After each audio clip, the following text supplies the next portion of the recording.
Hello students, I am Preeti Surya. I head the Department of Journalism and Mass Communication, and I'll be taking up history and management of print media with you for this semester. Now the very first unit for your semester for this particular subject actually is about print media, the concept and need. So my first question to you should be whether you think that print media is relevant in today's day and age, particularly in the face of the digitization. So in my first topic, I'd be talking to you about concept and need and importance and impact of print media. Now coming to the concept and need, to begin with, I would want you to appreciate that print media goes beyond newspapers. It includes books, it includes journals, magazines, brochures, leaflets and newsletters. So print media is not restricted to one or two newspapers or limited amount of newspapers. They are everything that is printable, even the exhibition displays, because they are the print platforms, they are the print versions, they go through the print production processes, and therefore they are inclusive in the definition of print media. The next thing that I would want to talk to you about, of course, is that what makes print relevant and what has so far, there are newspapers which are more than a century old paper. Hindustan Times is close to 125 years old paper, right? So what exactly is causing print to hold the fort for and be the lead runner in the entire. In fact, I would want to add here that print continues to be, and India has by and large outshined the global trend. We are defying the global trend, and print media is continuing to grow in India, and the primary reason for that, and various reports indicate that the primary reason is that the growth is coming from the regional media. Now you have regional papers in, let's say, Gujarati, papers in Marathi, and that is where the growth now is coming from. So it is one of the best platforms. As I said, it is a cheap medium. When I'm saying cheap medium, the kind of content that is being served, if that kind of a content was to be served on a let's say an internet page, and a paywall was to be given, it would turn out to be a very expensive proposition. The kind of experts, the kind of expertise that is associated with newspaper publishing, newspaper editing is nowhere close to what the internet at this point of time is giving. And even if it is giving, let's say if Economic Times is looking at providing you the content which is available in the newspapers, you will find that content is monetized, and beyond 5 stories you are required to pay, you are required to subscribe, right? So they have extended the circulation models of newspapers to their websites. So first of all, it is a cheap medium, primarily because for 10 or 12 or 15 rupees maximum, you really get a very good quality reading. Next, of course, is it is easily accessible. There are editions in almost all the national capitals, state capitals, and the editions are very easily accessible. Next, of course, it has extended reach. When I'm saying it has an extended reach, I basically mean that there are editions which go to the Mofussil towns, or which go to the small places like Panipat, Sonipat, which are not really the places which can sustain a full-fledged newspaper economically. And that is precisely why you have a Delhi edition which goes all the way to Haryana, or in the interiors of Haryana and much beyond the Delhi NCR area. Now as far as the frequency of the publication is concerned, newspapers have day after day gotten their readers into the habit of reading a newspaper. So the frequency of publication is something that the audience of newspapers are habituated to, whether it's a newspaper or a magazine. Even the magazine audience are habituated to looking at their magazines every fortnightly. So the frequency of the publication, a website on the contrary may or may not upgrade their content on a daily basis and still remain relevant, right? So that is exactly why I say that one of the biggest thing about print platform is the frequency of publication. Then of course it has, over a period of time, these platforms have over a period of time proven to be a very powerful vehicles of propaganda and agenda setting role of media, as they say. Now when I am saying powerful vehicle for propaganda, what I am trying to tell you here is that that there are media moguls, there are media conglomerates which very clearly have power equations, which very clearly have power links. We know Indian Express was always for BJP. Similarly, National Herald, the paper which is run out of its edition right now, which is closed down. National Herald very clearly was the Congress paper. Patriot was very clearly the communist paper. So why do you think these people, or Chandan Mitra paper, the Pioneer, was a very clearly pro BJP paper? So the point that I am trying to make here is that over a period of time, newspapers have served as the vehicle of propaganda for all these people, and that is why they continue to hit the hold the interest of the masses. Next, of course, is it helps in forming opinion, ideas, judgment about political, economic and social issues. Now, to elaborate this point, I would basically want to give you a very simple example that you can relate yourself to. Say, suppose you are looking at buying a mobile phone, and when you are looking at buying a mobile phone, and you know that there is budget being announced coming week, you would rather wait for the budget announcements to come by before you purchase your phone. And the reason for that is you are anticipating that the phone prices will either go up or go down because of or as an outcome of the budget, right? So the point that I am trying to make here is that, or let's say, let me give you another example, whether or not you want to cast your vote. Now, how would you know which party, which political leader stands for what? Okay, all of that information you ought to really look at the information being served on the editorial pages, which really give the pros and cons of different dimensions of issues which are political, economic or social for that matter. Now, print media has also over a period of time acted as a bridge between the government and the people, and when I am saying so, what I mean to say is that there are policy frameworks which the government decides and conveys it to people through the print platforms, whether it is done through government advertisements or it is done through coverage of the Prime Minister's speeches or any other way, right? And similarly, people have also conveyed their displeasure, their agreement with the government through the newspapers. So here I am basically talking about the editorial letters, or letters to the editorial, right? So people have also come on citizen journalism platforms, right? Now see, citizen journalism tend to they are not journalists, they are not equipped to ask questions, but they can of course express. There is something called a reader's column or reader's feedback column. All of that is one way of conveying what people think about the government in power. Then of course newspapers have been traditionally the voice of the people. When I am saying the voice of the people, I am not saying that people really go and sound themselves. What I am talking about here is that journalist tends to get the answers for the masses from the people who are governing the country, right? So they are the ones who are holding people in power, or the who go to the power corridors and get answers and get their voices heard in the power corridors. So this is exactly what I mean by the term voice of the people. Next, of course, is updates customers with news related to politics, sports, business and society. Here by and large I am going to be talking to you about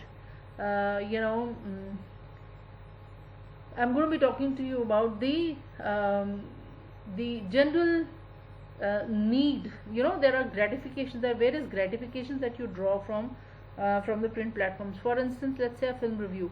You want to go and watch film, or you want to go and watch a match, and you want to know which player or which team in IPL league for that matter is doing well, and where is it rated. So you are the one who is consuming news from these print platforms, and these are the different dimensions, and this is a very usable information of these platforms that we are looking at. Next, of course, print is tangible. When I am saying print is tangible, all I am trying to tell you here is that it is something that you can store for future reference. So let's say when Modi completes 100 years of his being in power, India Today comes up with a special edition. Now this piece of information can be archived or documented for future reference, right? Or the day, let's say, when they issue their manifesto. So these are basically and unlike print, internet platforms which very easily get overwritten, the templates get overwritten, and it's a fluid medium, right? Internet.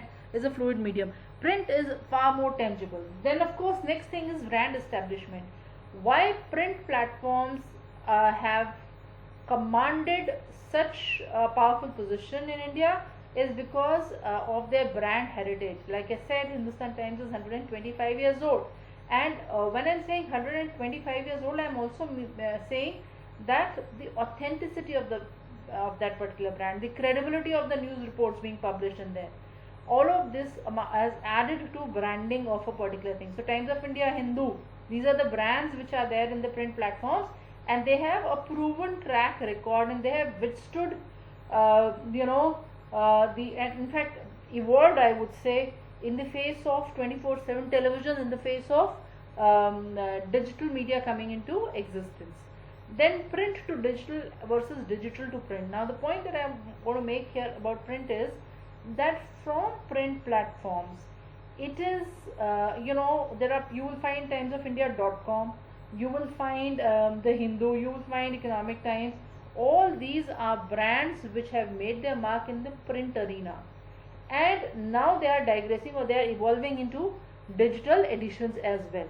So the crux of the story here is that even the digital platforms need to leverage, or need to draw their circulation or their page views or their footfall, their traffic from their print brand, the print version brand. So that is how powerful print brands are, despite the digital shifts happening. In fact, I would want to add here that you will find that there are very few digital only editions which have gone in print. Let's look at Readup, let's look at Yahoo, or let's look at MSN for that matter. They are the digital only editions, and they are not likely to go into the print version. There will be no offline presence of these particular brands. So therefore it is important for you to understand that even the digital editions need the offline brands, and the digital editions of various newspapers or various print platforms are actually leveraging the credibility of their printed version. Okay, and they are without the branding of the print, the print versions of that particular edition, their digital alone editions are not doing so great, right? So that is the point that I'm trying to make here. Right now, when you are living in a need of convergence and beyond, what we are actually looking at is that the print circulations are at the same point of time enhancing the digital footprint, and as the media ownership is in India, you will find the print, digital and television are going hand in hand. So this is exactly what the advantages of print media are. Now coming to digital, now user engagement, of course, websites are skimmed unlike print. Still print triggers traffic for digital interfaces. That's the point that I made just now, that it is the offline editions which are getting the traffic on the online editions of the media brands. So that's the point that I just now made. Now print commands 20% of the world's market share, which is commendable, and there are over 77,600 newspapers. This is the global figure. Let's now look at what is there in the India. Now here I have an infographic from Economic Times, ET infographic. It says, now what we are going to be looking at is print will attract a larger pie of the political campaigning and government. These were the projections. Okay, and let's look at the table in the middle of the visual. It very clearly says that, of course, in 2018-2019, print commanded the second position and internet was lower than the print. So of course the television commanded the largest and print was at the number 2 as far as advertising expenditure goes. Now I'm going to be talking to you about the impact of digitization and how print media has fared and what exactly has happened. I have always felt and I have always experienced, while my association within the industry with print platforms and digital platforms, that every time there has been a technological breakthrough, okay, the print per se has evolved further. It has refined its ways and it has really created a niche for itself. It has learned its lesson from the new technology and evolved. So let's look at this paper which is Grupo Globo. It's a Brazilian paper. It is one of the biggest media companies in Brazil, and it has a 90-year record as Rio de Janeiro's newspaper.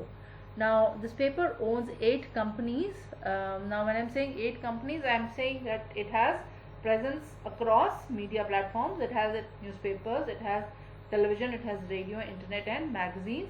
Now the newspapers are called Info Globo, and this is what happened this is about, I think, 2015 or so, when these newspapers started registering fall in circulation. Now the CEO of Info Globo, he decided that, his name was Frederick Catcher, and Frederick Catcher decided that this is a time for us to evolve as a print platform, and these were the 3 things that he worked on. So he said that, see, I'm going to keep in mind, first thing I must understand is that the business model of running a newspaper, what is the standard business model? That the circulation and advertisement brings in revenue, and that revenue is, of course, other than the profits, the investment majorly goes into the machinery, the investment goes into the editorial. Editorials really don't cost newspapers that much, but yes, the technology costs them a lot. So so Frederick Catcher said that, see, it's time for me to change the business model. And second thing, they said the way audiences was informed, the way audience look at newspapers, because with digitization happening, the same content which you are charging the reader for is available for free on the internet, maybe not from your edition, maybe from the competitor's edition. So they said that we are going to alter the way audience were informed. Next, of course, the Brazilian economic situation, and we all know that Brazil was not doing very well economically. So these were the 3 factors that he took in account, and he decided, he brought about a change. So this was the impact of digitization on the print editions of the paper. So he said that 60% of business came from classified ads. Now classified ads are print thing, and breaking news model failed as readers accessed same content for free online. So that's exactly what it is doing. As such, when you're saying on digital platforms, when you're saying free breaking news, it really doesn't work, because breaking doesn't stay breaking within more than 10 minutes or more than 5 minutes at most, right? Because there's a lot of competition in that particular segment, news segment of it. So they said, so this is what Catcher said. Catcher said, I'm going to usher in a new era of integration.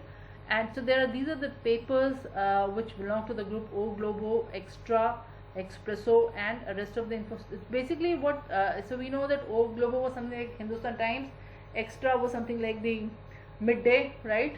The local paper, and a very hyper local paper, which is like neighborhood paper, Expresso. So these were the 3 papers, and they said that these newspapers are going to integrate. The rest of the Info Globo staff would work together in the same place. So what kind of an integration, and what did it lead to? January 2017, newsroom integration happened. 2 newsrooms integrated to develop a common newsroom for offline and online production. So so far you've seen that you will have a lot of offline infrastructure, you will have a lot of staff which is working online, but then in 2017, when they realized that newspapers are on the downslide, the circulation is not really growing, so they came up and they decided that we are going to integrate the staff. So we are going to educate our staff which is working on the offline editions to develop the online expertise, and this is what integration was all about. So journalists, sales, marketing staff, see, the second fulcrum that we decided was how the audience are given the information. So this point actually answers that one. It says journalists, sales, marketing staff, and audience analysts to work together, both physically and in terms of effort. What is the role of analysis in print platforms? Well, if you have a fairly good idea that if I am going to put this particular report or this particular version of the story on the top of my digital edition, there is a strong possibility that you have a fairly good idea that this is what the audience want to read. The traction on that particular digital story will add to your learning as a journalist on what works online and what works offline. right? So the audience analysts, people who are actually, see, so far with the newspapers, you had no understanding of why the newspapers are being read and which story is being read, which headline is making news or not. You just had a certain ground rules that, see, these are news values, these are the dimensions based on which this information qualifies to be the news. Now that really changed, because now you have statistics coming from the digital platforms which tell you what exactly is your consumer, what exactly are your audiences interested in, and that is precisely the learning for the journalists at large. So the objective was to serve readers and ensure financial health of the company. Now integration actually meant cross utilization of resources. It actually meant cross utilization or leveraging the skill set of journalists across platforms, or even the editors for that matter. So a new workflow came into existence, which was 24/7 operation guided by 5 prime time slots. So people are working on the print editions, people are working on the same, people are working on the digital editions, and they are going to be upgrading their site at 8 am, at 11 am, 2 pm, 5 pm and 9 pm. Now and then, of course, they realize that it is the, as all of you heard of this, the content is the king. What do you mean by this? It actually means that there is no dearth of people who are willing to pay, but they want good quality content. They want high quality content. Therefore, publishing a high quality, let's say, let me give you an example of Harvard Business Review. You have, all of you have seen Harvard Business Review as a brand when it comes to print version, right? But when you look at the digital version of Harvard Business Review, it is a monetized content, and the reason for that is very simple, that is the kind of quality people are willing to pay for. So generate readers' habit and fidelity. When I am saying fidelity, I basically means the customer loyalty. When a newspaper is buying Economic Times, the households which buy Economic Times have been buying Economic Times for decades. The people who are subscribing for Hindustan Times or for Times of India have been doing it for at least 2 generations, right? So this is exactly what they are saying, that generate reader habits and generate the loyalty. In fact, one of the tools that Times of India deploys to generate fidelity or loyalty of the customers is the school editions of Times of India, right? So that is what we are talking about. A new core periphery production system, fully integrated multimedia editors, reporters produced content centrally, distributed it through a set of media brands on to the different platforms. So you have one Info Globo, you may have the digital version of that paper, you may have, like, okay, let me give you something that you can relate to. You have timesofindia.com, you have indiatimes.com. These are parallel brands. And what is the segregation? The segregation is the kind of content that is being served. India Times, you all know, is more of infographic, more of e-commerce kind of a content. And when you're looking at Times of India, we are still not talking only about the print content, we are talking about content which is clickable, right? And that is exactly, so here when I'm saying they are fully integrated multimedia editors, what is the difference between a multimedia editor and a regular editor? Multimedia editor knows how to tell the stories or how to create the stories in more than in a multimedia environment, right? In a digital environment. So that is precisely what we were looking at this point of time. Now coming to a super desk was created. 6 senior journalists who understood how it all fitted together sat at the new super desk in the very heart of the newsroom to oversee the production cycle. So we had already decided that the production cycles were the time slots that we discussed, and these were the people who really figured out how to fit it all together. So these are basically, so if I were to give you in one sentence what this paper did was, they created a converged newsroom. They created a newsroom which was catering to the digital editions, which were catering to the print editions, which were catering to the television, which were catering to the radio, and so on and so forth. So that is by and large what I mean by print to digital journey of Group Globo. Now let's see what the managing editor has to say. And this was the person who was heading or was manning the super desk. He says, our goal is to use intelligence, technology, all kinds of data to offer the audience the best quality content we can produce, said Ellen Grip, managing editor and super desk leader. The right content at the right time in order to make our readers almost partners in the business. We have all the conditions to win this battle, right? And this is exactly what newspaper industry over the years you will find, every time there's a technological breakthrough, you will find that they will rework their workflows, they will rework their production technologies, and so on, so forth. Now let's look at the future forecast. So where are we headed from here? This one is basically an advertising expenditure, because advertising is something that gives us. So between 2017-2020, Zenith forecast global ADEX to increase by $72 billion, and this is exactly what it's saying. Newspapers are leading the march here. When you're looking at an ad spend, you are really looking at newspapers as the leaders, and over a period of time they have sustained their leadership position. You see, in 2016 right through till 2020, the advertising spend across media platforms is where the newspapers are in command and have been in command so far. So that is all for the lecture today. If there's any question, please text them to me, or you may even mail it to the department's mail ID. Thank you so much.